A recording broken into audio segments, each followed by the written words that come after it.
হযরত শেখ আব্দুর রহমান জামি রাহিমাহুল্লাহু তাআলা অনেক বড় বুজুর্গ, বড় আল্লাহর ওলি, বড় আলেম ছিলেন।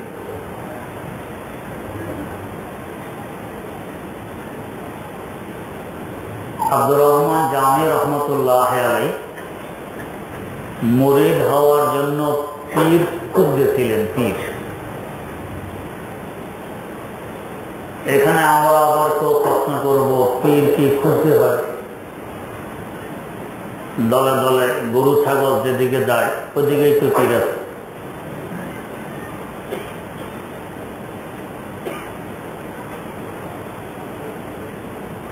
পীর হক্কানি হওয়া না হওয়ার কিছু চিহ্ন আছে, যে সে পীর হয় না, যা তার কাছে গেলে লাভ হয় না।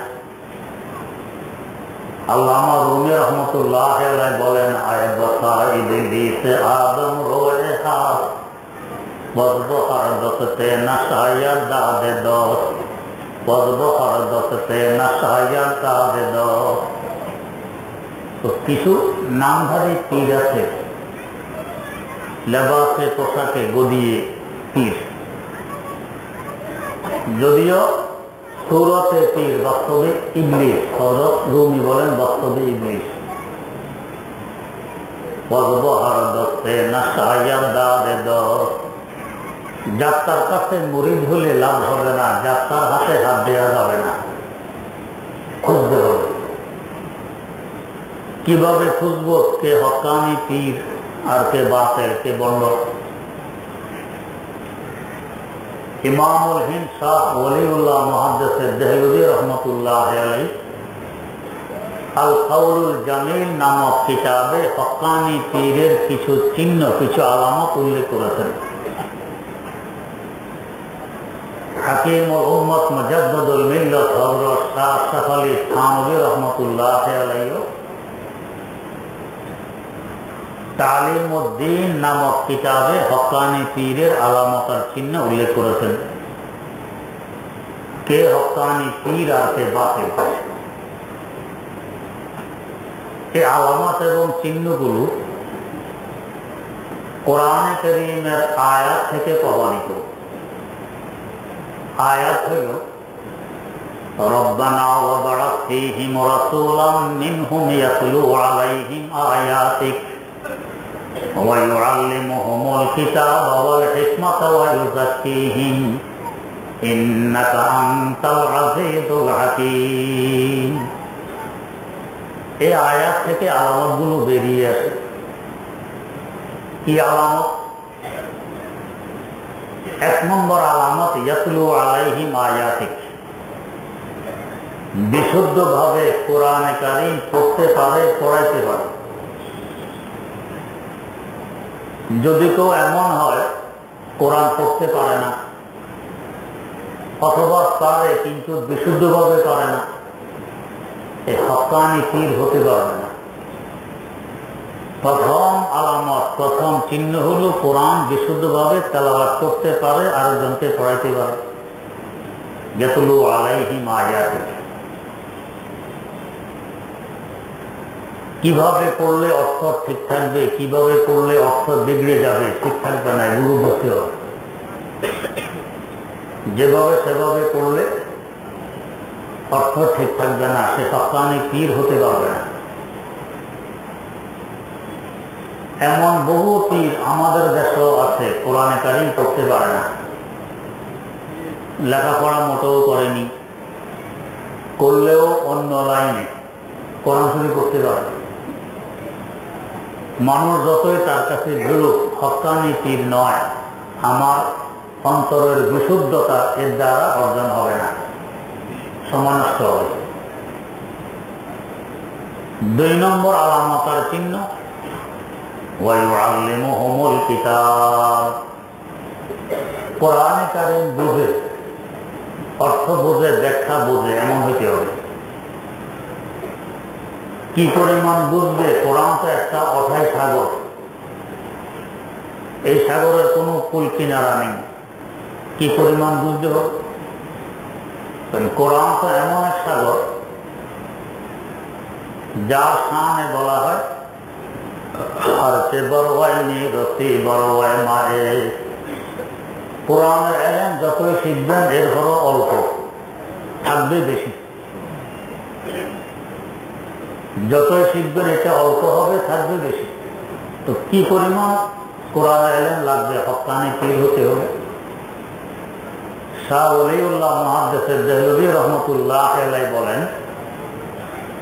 কোরআন শরীফের সহজ এবং সংক্ষেপ তাফসীর, তাফসীরে জালালাইন শরীফ, এটা অন্তত সে বুঝাইতে পারে। কোরআনের এলেম এই পরিমাণ লাগবে, জালালাইন শরীফ বোঝে এবং বুঝাইতে পারে। 3 নম্বর আলামত, ওয়ায়ুআল্লিমুহুমুল কিতাব ওয়াল হিকমা। হাদিস শরীফ পড়তে পারে, পড়াইতে পারে। হাদিসও তো আরেক সাগর, অসংখ্য হাদিস আছে, কি পরিমাণ করতে হবে। ইমামুল হিন্দ শাহ ওলিউল্লাহ মুহাদ্দিস দেহলভী রহমতুল্লাহ আলাইহি লেখেন, হাদিসের সংক্ষেপতম কিতাব মিশকাত শরীফ অন্তত এটা করতে পারে, পড়াইতে পারে। হাদিসের বিদ্যা এই পরিমাণ লাগবে। 4 নম্বর আলামত, 4 নম্বর শর্ত, ফিকহ জানতে হবে, মাসালা মাসাইল। তা কি পরিমাণ? অন্তত হেদায়াত বুঝে এবং বুঝাইতে পারে। আমাদের কওমি মাদ্রাসার সিলেবাসভুক্ত একটি কিতাব, মাসালা মাসাইলের কিতাব হেদায়াত। এই কিতাবটি যিনি রচনা করেছেন ইমাম বুরহানুদ্দিন বাররিনানি রাহিমাহুল্লাহ, দীর্ঘ 16 বছরে রচনা করেছেন। 16 বছর। এই 16 বছর যাবৎ তিনি মুসালসাল রোজা অবস্থায় ছিলেন। শুধু যে কদিন রোজা রাখা নিষেধ ওই কদিন বাদ দিয়ে বাকি সব রোজা। 16 বছর রোজা রাখা অবস্থায় যে কিতাবটি রচনা করেছেন তাও কেউ জানতো না, এমন কোনার খাদেমও না। খাদেম খাবার নিয়ে আসতো, বলতেন রেখে যাও, খাদেম রেখে চলে যেত। এই ফাঁকে খাবার কাউকে দিয়ে দিতেন। খাদেম যখন আবার বাটি কুটি নিতে আসতো, দেখে খালি, মনে করতে হুজুর খেয়ে নিয়েছেন, আসলে হুজুর ছিলেন রোজা। এই রোজা অবস্থায় কিতাবটি লেখেন, 4 খণ্ডের কিতাব। অন্তত এই কিতাবটি বুঝতে হবে, মাসালা মাসাইল বুঝা দিবে। 1 নম্বর, বিশুদ্ধভাবে কোরআন তেলাওয়াত করতে জানা, আরেকজনকে পড়াইতে পারা। 2 নম্বর, কোরআনের অনুবাদ, কোরআন কি বলে এটা বুঝা। 3 নম্বর, হাদিস শরীফ অন্তত মিশকাত শরীফ বোঝে এবং বুঝাইতে পারে। 4 নম্বর, মাসালা মাসাইল অন্তত হেদায়াত পর্যন্ত পড়তে পারে, পড়াইতে পারে। 5 নম্বর, ওয়ায়ুযাক্কিহিম, আত্মশুদ্ধির যোগ্যতা অর্জন করতে হবে। সেটা কি? সেটা আরেকজন হক্কানি পীর, হক্কানি বুজুর্গের সংসদ সহমতে থেকে তার পরামর্শ নিয়ে আমল করে নিজের আত্মশুদ্ধির ব্যবস্থা করতে হবে। নিজে নিজে হবে না। এমন আমাদের দেশে আছে কি, আওয়ারা বকাতে এদিক সেদিক ঘুরে বাপের দ্বারে কাছে আসে না। বাপ মারা যাওয়ার পরে এখন গদি নিশিন, গদি দখল করে পীর হয়ে গেছে। আরেকজনের আত্মশুদ্ধি কি করবে? নিজেরই সমস্যা। এটা হক্কানি পীর নয়, এটা ব্যবসা করার জন্য বসছে। আল্লাহ মাফ করুন। তো 5 নম্বর হবে, আরেকজন বুজুর্গের কাছে গিয়ে নিজের আত্মাকে পরিশুদ্ধ করে নিতে হবে। ওই বুজুর্গ তাকে খেলাফত দিবে যে হ্যাঁ, তোমার আত্মা পরিশুদ্ধ হয়েছে, আরেকজনের আত্মাও পরিশুদ্ধ করতে পারবে। 5 নম্বর শর্ত। 6 নম্বর শর্ত, যে পীর তাকে খেলাফত দিয়েছে ওই পীরের সিলসিলা, ওনার পীরকে, ওনার পীরকে, ওনার পীরকে, ওনার পীরকে রাসূলুল্লাহ সাল্লাল্লাহু আলাইহি ওয়াসাল্লাম পর্যন্ত পৌঁছতে হবে। এই নয় যে খেলাফতের সিলসিলা নেই, এমনি দাবি সাপেক্ষে পীর হয়ে বসেছে, এটা হক্কানি পীর নয়। 7 নম্বর শর্ত, সুন্নতের পাবন হইতে হবে। সুন্নত এমন নয় যে সুন্নতের নাম নিশানাও নেই, তারপরও আমি পীর। আমার মাথা থেকে পা পর্যন্ত সুন্নতের রঙে রঞ্জিত থাকা লাগবে। এমন বহু পীর এখন আমাদের দেশে আছে যে সুন্নত গুলো দেখা যায় এগুলোও নেই, মাথায় টুপি নেই, মুখে দাড়ি নেই, গায়ে সুন্নতি লেবাস নেই, এমনি পীর। হাজার হাজার মানুষও যায়, গরু ছাগলও যায়। এটা হকানি পীর নয়। সুন্নতের পাবন হওয়া লাগবে। সুন্নতের আখড়ার প্রভাব সহজে আত্মশুদ্ধির ব্যবস্থা করে দেয়। সুন্নত না থাকলে আত্মা আরো কলুষিত হবে। নিজের আত্মা কলুষিত, আরেকজনের আত্মা কি পরিষ্কার করতে পারবো? সুন্নতের প্রভাব। 8 নম্বর শর্ত, শুধু অন্যদেরকে আমল করতে বলে এমন নয়, নিজেও আমল করা লাগবে। জিকির, আজকার, ওজিফা, আওরাদ, নামাজ, কালাম এগুলি সব নিজেও আমল করতে হবে, অন্যকে বললে হবে না, নিজেও করা লাগবে। এই নয় যে আমার মাথায় তেল ডলবে, পায়ে তেল ডলবে, বাকি আমল অন্যরা করবে, হকানি পীর নয়। সে নিজেও আমল করতে হবে, বরং মুরিদের তুলনায় আরো বেশি। হযরত রাসূল আকরাম সাল্লাল্লাহু আলাইহি ওয়াসাল্লাম অন্যদেরকে যে পরিমাণ আমল করতে বলতেন, নিজে করতেন আরো বেশি। এটা নিয়ম। 9 নম্বর শর্ত, তার কাছে যদি 100 জন মানুষ মুরিদ হয়, অন্তত 60 জন হেদায়েত পায়। কিছু না পালে না পাক, অন্তত 60 জন, বেশিরভাগ হেদায়েত পেতে হবে। এই নয় যে মুরিদ হওয়ার আগে যে অবস্থা, পরও ওই অবস্থা। সকলেরই এক অবস্থা, হেদায়েত পায় না। আগেও নামাজ পড়তো না, এখনো পড়ে না। আগেও ধোকা দিতে, এখনো দেয়। আগেও মস্তানি করতো, এখনো করে। আগে পর্দা পরিদা মানত না, এখনো মানে না। এভাবে বলে হবে না। অন্তত 40 জন হেদায়েতে আসতে হবে, বেশিরভাগ। 10 নম্বর শর্ত, আলেম ওলামা তার কাছে মুরিদ হতে হবে, আলেমরা তার সাপোর্ট করতে হবে। এমন নয় যে সব মস্তুর হয়ে যায়, আলেম ওলামা যায় না, আলেমরা সাপোর্ট করে না, এটা হকানি পীর নয়। 11 নম্বর শর্ত, তার সংসব আর সহবতে গেলে দুনিয়ার মহব্বত কমবে, আখিরাতের মহব্বত বাড়বে।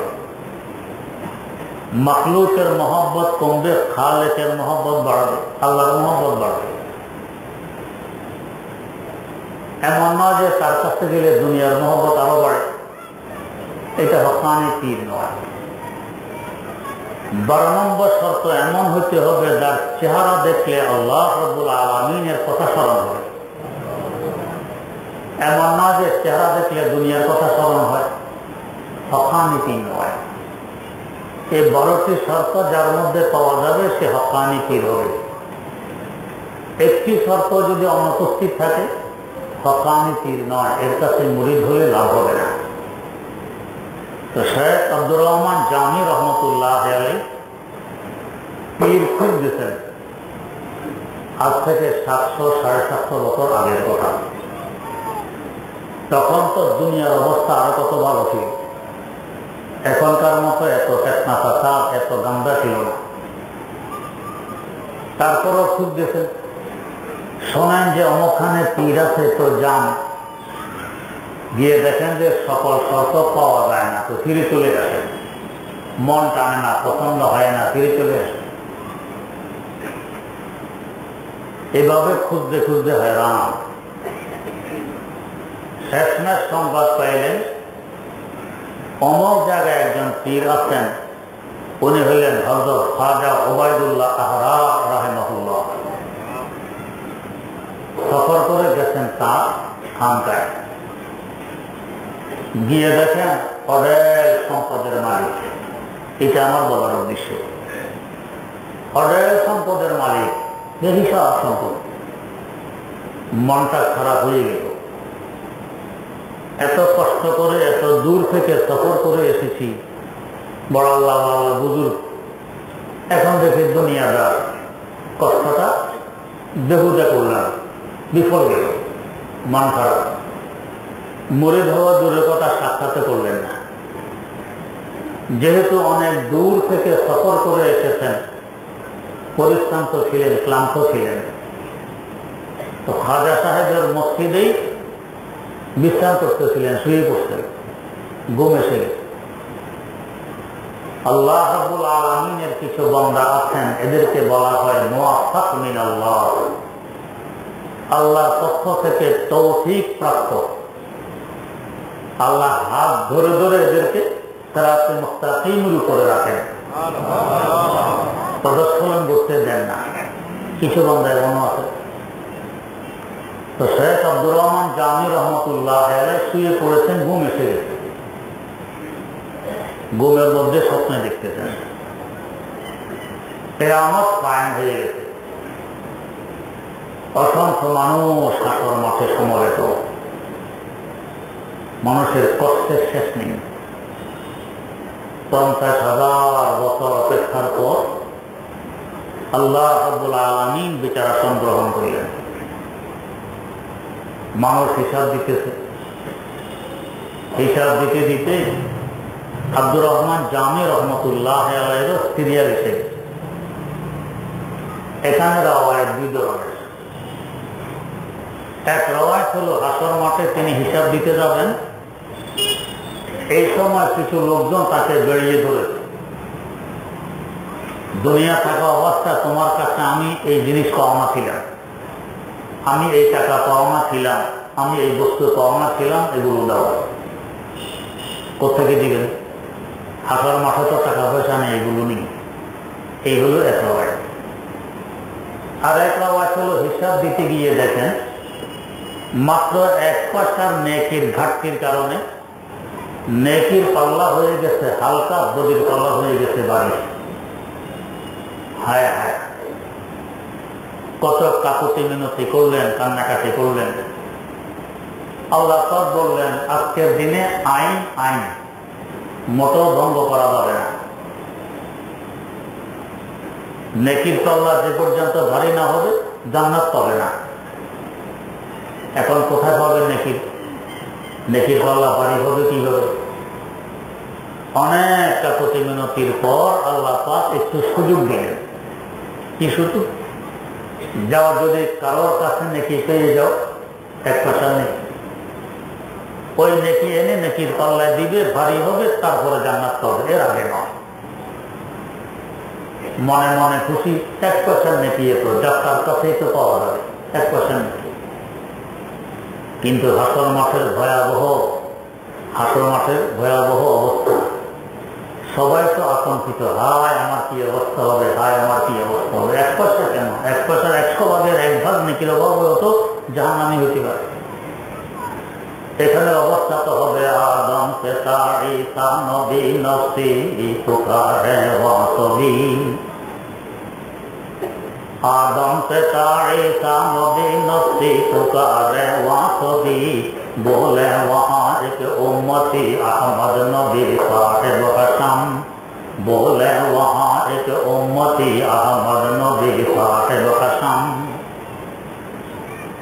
हमारे आदि पिता सैयदना आदम अला नबीना व अलैहिस सलातु व सलाम থেকে নিয়ে सैयदना हज़रत ईसा इब्ने मरियम अला नबीना व अलैहिस सलातु व सलाम পর্যন্ত সকল নবী তো ফরফর করবেন আমার অবস্থা কি হবে। শাফাআতে কুবরার আলোচনা হাদিস শরীফে আছে। হাসর মাঠে অপেক্ষা করতে করতে মানুষ আর সহ্য করতে পারবে না হাসর মাঠের কষ্ট।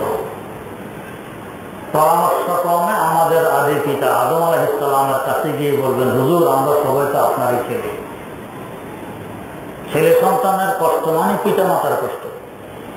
আমরা তো আর সত্যি কষ্ট ছি না, আল্লাহ পাকের কাছে একটু সুপারিশ করো যাতে হিসাবটা করে দেয়। আদম আলাইহিস সালাম কি জবাব দিবেন?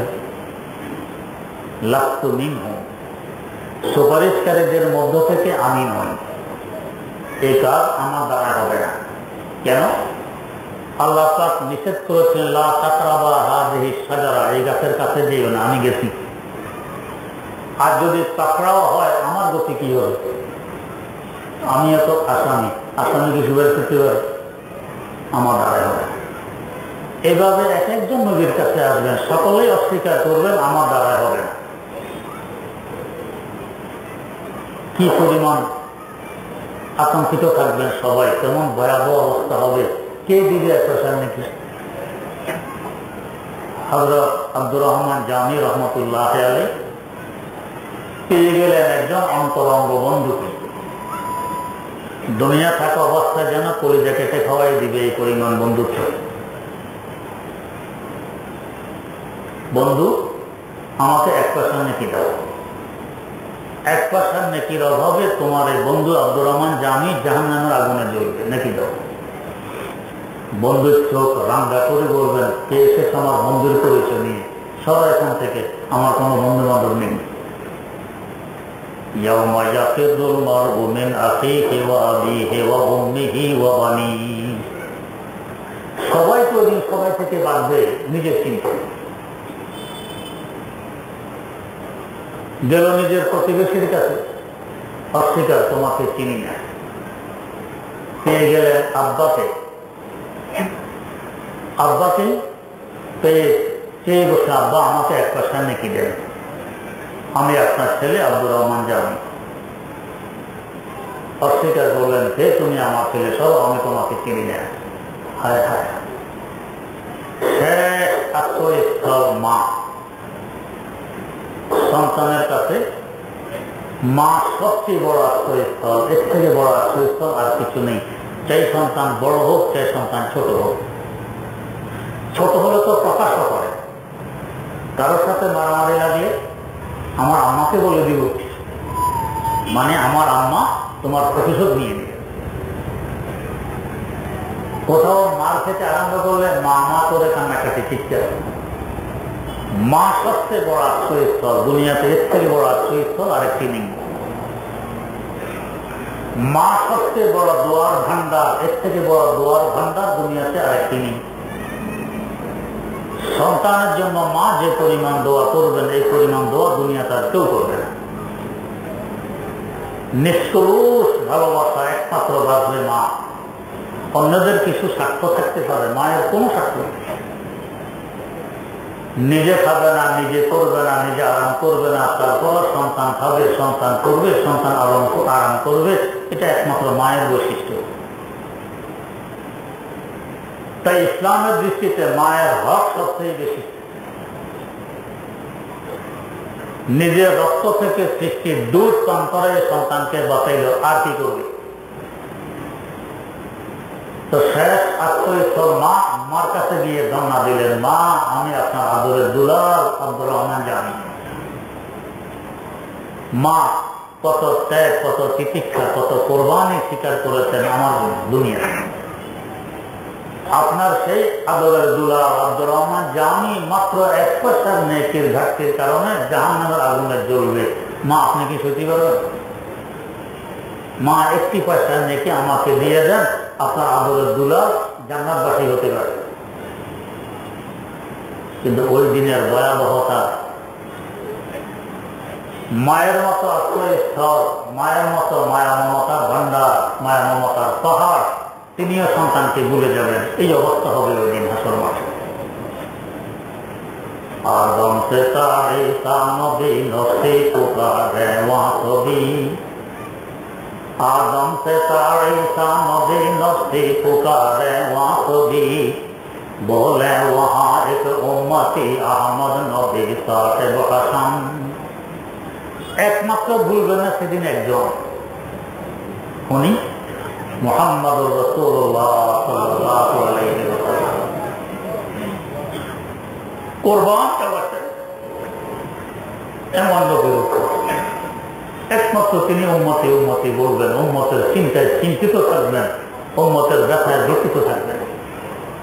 বারবার সিজদায় পড়ে আল্লাহ পাকের প্রশংসা করবেন। আল্লাহ পাক বলবেন, ইয়া মুহাম্মদ ইরফা রাসাক তাও সোতা, ও মুহাম্মদ মাথা তুলুন, চান কি চাবেন দেয়া হবে। বলবেন, ইয়া রাব্বি উম্মতি উম্মতি, আল্লাহ আমার উম্মত জাহান্নামে, এদের নাজাত চাই, পরিত্রাণ চাই। আল্লাহ পাক সীমা দিবেন, এই সীমার ভিতরে যাদের নেকামল আছে, ঈমান আছে, এদেরকে বের করে নিয়ে যান। এরপরে আবার সিজদা করে আল্লাহ পাকের প্রশংসা করবেন। হুজুর বলেন কি প্রশংসা করব এখনো বলতে পারবো না। আল্লাহ পাক আবারও বলবেন, ইয়া মুহাম্মদ ইরফা রাসা সাল তুতা, ও মুহাম্মদ মাথা তুলুন, চান দেয়া হবে। বলবেন ও আমার পালন করতো, আমারও আর একটা সীমা দিবেন, এই সীমা বের করা হবে। এইভাবে বের করতে করতে হুজুর বুঝলেন যে আর কোনো উম্মত জাহান্নামে নেই, কিন্তু আমার আল্লাহর এলেমে আরো আছে। এত অল্প ঈমান চিমচিম করে চলতেছে, এটা হুজুরের কম্পিউটারও ধরা পড়বে না। হাদিসটি বুখারী শরীফে আছে, সহিহ হাদিস বুখারী শরীফে আছে। এরপর আল্লাহ পাক নিজের কুদরতি হাত দিয়ে কোষ চিল্লু দিবেন, দিয়ে 3 চিল্লু জাহান্নাম থেকে বের করে দিবেন। এই 3 সামান্য ঈমান যাদের আছে এদেরকেও বের করবেন, আর কোনো উম্মত জাহান্নামে থাকবে না। এই ভয়াবহ অবস্থা মায়ের মতো দয়ার সাগর পর্যন্ত সন্তানকে ভুলে যাবে।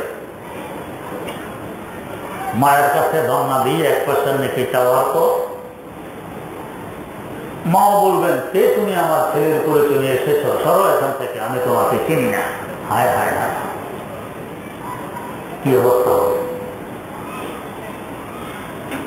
নিরাশ হয়ে গেছেন। মা যেখানে ফিরে দিলেন, এখানে আর কে আমাকে নেকি দিবে, জাহান্নাম ছাড়া আর বোধহয় কোনো গতি নেই। মন খারাপ, চেহারা মলিন, চিন্তিত, পেরেশান। এর মধ্যে হঠাৎ আওয়াজ আসতেছে, ইয়া আব্দুর রহমান, ও আব্দুর রহমান দাঁড়াও। যেদিক থেকে আওয়াজ আসতো তাকায় দেখেন খাজা ওবায়দুল্লাহ আহরা রহমতুল্লাহ আলাইহির চেহারা মোবারক দেখা যায়। দাঁড়াইলেন, জিজ্ঞেস করলেন, চেহারা মলিন কেন, বিচলিত কেন, পেরেশান কেন, অস্থির কেন? ভাবলেন যেখানে আব্বা আম্মা কাজে লাগেনি, ইনি তো অচেনা মানুষ, এখনো তো সাক্ষাৎ করেননি, ওনাকে বললে কি লাভ? পেরেশান হাল, তাই পেরেশান, তাই অস্থির, তাই চেহারা মলিন, আপনাকে বললে কি লাভ? বলুন কেন চেহারা মলিন? শেষমেশ বললেন, হুজুর হিসাব দিতে গিয়ে দেখি 1% নেকির ঘাটতির কারণে আমার নেকির পাল্লা হয়ে গেছে হালকা, বদির পাল্লা হয়ে গেছে ভারী। জাহান্নাম ছাড়া তো আর কোনো গতি নেই। কত কাকুতি মিনতি করলাম, কান্নাকাটি করলাম, আল্লাহ পাক জান্নাতের ফয়সালা দিলেন না। অনেক কাকুতি মিনতির পর একটু সুযোগ দিলেন, কারোর কাছে যদি 1% নেকি পেয়ে যাও, এনে নেকির পাল্লা দিতে পারো, নেকির পাল্লা ভারী হবে, তবে জান্নাত পাবে, এছাড়া জান্নাত পাবে না। হুজুর অন্তরঙ্গ বন্ধুর কাছে গেলাম, ভাই দাদার কাছে গেলাম, পাড়া প্রতিবেশীর কাছে গেলাম, আব্বার কাছে গেলাম, শেষ আশ্রয়স্থল আম্মার কাছেও গেলাম, নিরাশ হয়ে ফিরে এসেছি, কেউ আমাকে চিনে না। এগুলো বলার পরে হযরত খাজা ওবায়দুল্লাহ আহরা রাহমাতুল্লাহ 1% নেকি বের করে দিয়ে নাও, নেকির পাল্লা তুলে দাও। চিন্তা করুন কেমন আনন্দ, কেমন খুশি। নেকির পাল্লা এনে নেকি তুলে দিলেন, নেকির পাল্লা ভারী হয়ে গেছে, বদির পাল্লা হালকা হয়ে গেছে। সিদ্ধান্ত হয়ে গেল, ফয়সালা হয়ে গেল জান্নাতে। এর মধ্যে চোখ খুলে গেছে, চোখ খুলে দেখতেছেন থরথর করে কাঁপতেছেন, কেমন ভয়াবহ অবস্থা তার উপর দিয়ে কেটে গেছে। থরথর করে কাঁপতেন না তো কি হবে? দেখেন যে খাজা ওবায়দুল্লাহ আহরা অদূরে বসা নসিব। ওনাকে কাঁপতে দেখে এসে জিজ্ঞেস করতেছেন, বেটা তুমি কে, কোথেকে এসেছো, এভাবে কাঁপতেছো কেন? লজ্জার কথা, একটু আগে যার সম্পর্কে ধারণা করেছিল এত অর্থশালী, এত বড় ধনী, আল্লাহ আল্লাহ হয় কিভাবে, সাক্ষাৎ করলাম না, মুরিদ হইলাম না, আর তার দ্বারা এত বড় উপকৃত হইলাম, বলি কিভাবে? লজ্জার কথা। শোয়ার আগে মনে মনে একটি পংক্তি কবিতার এক লাইন বানিয়েছিলেন কি, নামরদাস কাঁকে দুনিয়া দোস্তেদারা, নামরদাস কাঁকে দুনিয়া দোস্তেদারা। যারা এভাবে দুনিয়াকে মহব্বত করে ভালোবাসে এরা আল্লাহ ওয়ালা নয়। এই ভাবতে ভাবতে ঘুমিয়ে পড়ছে। হাজা বদুল্লাহ হারা দোস্তের না, কোথেকে এসেছ, কেন এসেছ, তুমি কে, পরিচয় কি, কাঁপতে কেন বলো। এখন বলতে বাধ্য, বলে দিলেন যে হুজুর বহু দূর থেকে এসেছি আপনার কাছে মুরিদ হওয়ার জন্য। নাম ডাক বুজুর্গি বহু শুনেছি, কিন্তু এসে দেখি আপনি অঢেল সম্পদের মালিক। মনটা খারাপ হয়ে গেছে। এত সম্পদের যে মালিক সে আমার আল্লাহ ওয়ালা হয় কি করে? তাই মুরিদ তো হলাম না, সাক্ষাৎ করলাম। মনে মনে ভাবলাম যে না বরদাস তাকে দুনিয়া দোস্তেদারা। যেভাবে দুনিয়াকে ভালোবাসে, দুনিয়া জমা করে একাত্রিত করে অঢেল সম্পদ অর্জন করে, আবার কিছু আল্লাহ ওয়ালা, এটা ভেবেছিলাম। কিন্তু ছিলাম ক্লান্ত পরিশ্রান্ত, আপনার মসজিদেই শুয়ে পড়ে ঘুম এসে যায়। স্বপ্নে এই অবস্থা দেখি। শেষমেশ হুজুর আপনি আমাকে একটা সান্নেকে দিয়ে আমাকে জান্নাতি বানিয়ে দিলেন। স্বপ্ন বলার পর বলতেছেন, তুমি তো এক পংক্তি বানিয়েছো, আরেক পংক্তি আমার থেকে শুনে নাও। না মরদাস তাকে দুনিয়া দোস্তেদারা, আগার দারাত বরায়ে দোস্তেদারা, আগার দারাত বরায়ে দোস্তেদারা। এত বড় সম্পদশালী আল্লাহ ওয়ালা হতে পারে না। তবে মনে রাখবেন, যদি কোনো আল্লাহ ওয়ালা এভাবে সম্পদশালী হয়, নিজের জন্য হয় না, তোমার মতো আরেক আল্লাহ ওয়ালার জন্য হয়, দ্বীনের জন্য হয়, মসজিদ মাদ্রাসা নির্মাণের জন্য হয়, গরিব দুঃখীকে সাহায্যের জন্য হয়, আল্লাহ রাস্তায় খরচের জন্য হয়, নিজের জন্য হয় না।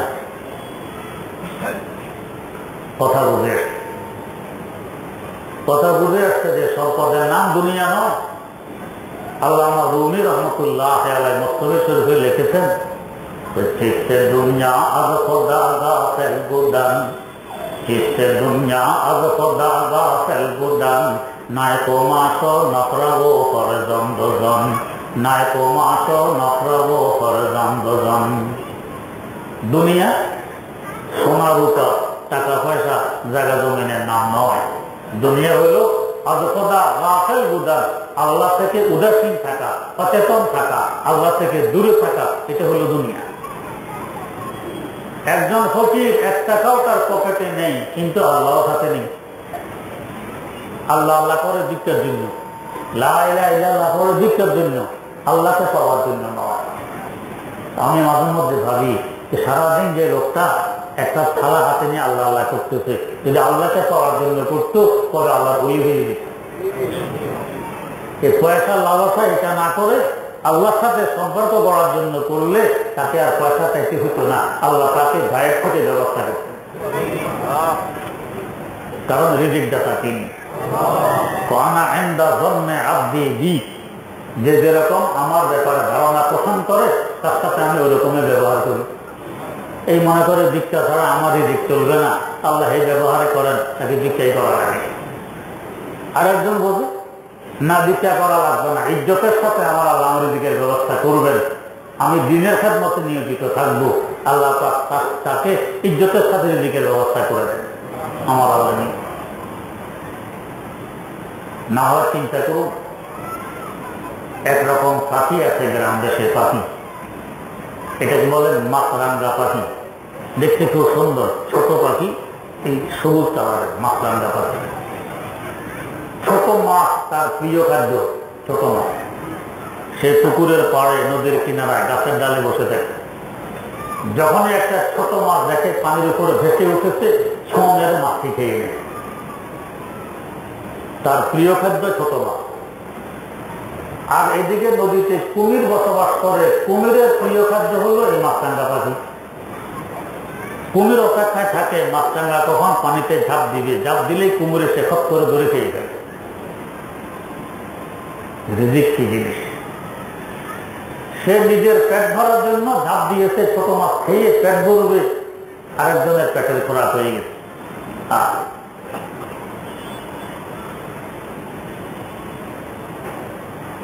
আমি যখন চাঁদপুর শাহরাস্তি থানায় খেড়িহর মাদ্রাসা থেকে বিদায় নিয়ে আসি, আর ক্লাস নেই, জমাত নেই, চলে আসতে হবে। হঠাৎ হুজুররা বিদায় অনুষ্ঠান ডাকলেন, আমি জানি না।